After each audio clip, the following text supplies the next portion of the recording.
16 বছর আমরা যুদ্ধ করেছি, ত্যাগ স্বীকার করেছি, প্রাণ দিয়েছি। বাংলাদেশের মানুষ, 16 কোটি মানুষ এর আন্দোলনের মাধ্যমে শেখ হাসিনাকে, স্বৈরাচারকে বিদায় করার উদ্দেশ্য ছিল একটা গণতান্ত্রিক পরিবেশ সৃষ্টি হবে, গণতান্ত্রিক প্রক্রিয়া চালু হবে, বাংলাদেশের জনগণ তাদের স্বাধীনভাবে কথা বলতে পারবে, দল গঠন করতে পারবে, তাদের মতামত প্রকাশ করতে পারবে, তাদের মতামত জনগণের কাছে নিয়ে যেতে পারবে। সুতরাং যে কোনো দল তাদের মতামত নিয়ে আসতে পারে, সেখানে কোনো সমস্যা নাই। কিন্তু সেই মতামত যদি আমাদের সেই মতামতের সিদ্ধান্তে যখন আপনাকে আসতে হবে, মতামত তো সবারই থাকতে হবে।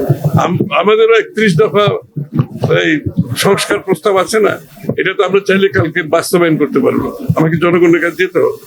সুতরাং যেখানে সকলের মতামত থাকবে, কিন্তু যেখানে ঐক্যমত হবে সেটা সমাধান খুব সহজ।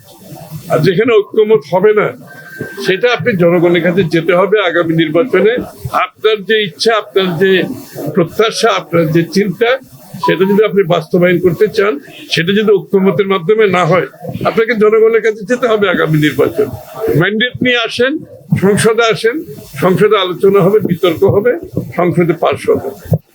সোজা কথা, ঐক্যমতের পরিপ্রেক্ষিতে যে সমস্ত সিদ্ধান্ত আসবে সেখানে কারো তো কোনো সমস্যা নেই।